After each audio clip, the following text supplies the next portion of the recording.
वह व्यक्ति दुनियादारी से उब सा गया था। वह अपने गुरुवार की तरह ही दुनियादारी छोड़कर सन्यासी बना चाहता था। उसने अपने परिवार को यह बात बताई तो सभी ने मना कर दिया, ये कहते हुए कि हम सब आपस से बहुत प्यार करते हैं। फिर उसने अपने गुरुवार को यह बात बताई, परंतु साथ ही कहा कि उनका घर परिवार, बच्चे और पत्नी उसे संन्यास लेने नहीं दे रहे हैं क्योंकि वे मुझसे बेहद प्यार करते हैं।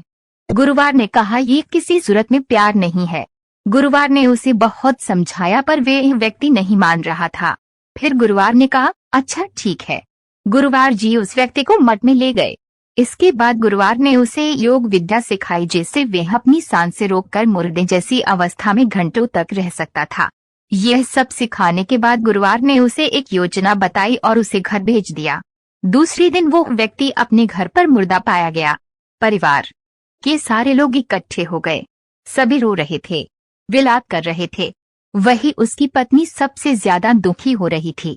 पूरे घर में कोहराम मच गया था। सभी की आंखें नम थी।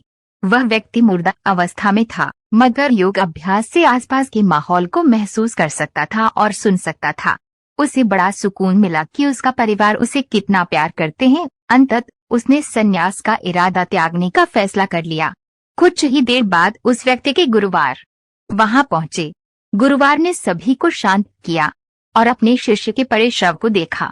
कुछ देर शव को देखने के बाद उसके परिवार वालों को कहा, इस शव में जान फूंका जा सकता है। इस व्यक्ति को मैं अपनी विद्या से जिंदा कर सकता हूँ। ये बात सुनकर घर के सभी लोग बहुत खुश हो गए।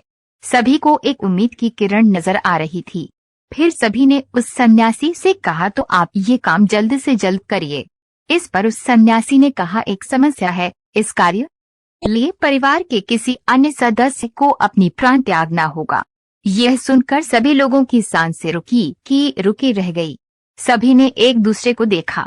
सन्यासी ने परिवार के सभी सदस्यों से एक कर पूछा पर किसी ने भी हाँ नहीं कहा। सभी ने अपनी जान की जरूरत बताई और अपनी जिम्मेदारी भी। सन्यासी ने फिर उस व्यक्ति की पत्नी से कहा, अगर ये नहीं रहे तो तुम कैसे जियोगी? उसकी पत्नी ने तुरंत जवाब दिया, मैं इनके बगैर भी जी लूंगी।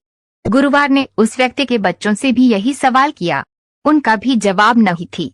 फिर यही सवाल उस व्यक्ति के माता पिता से किया। उनका भी जवाब एक ही था।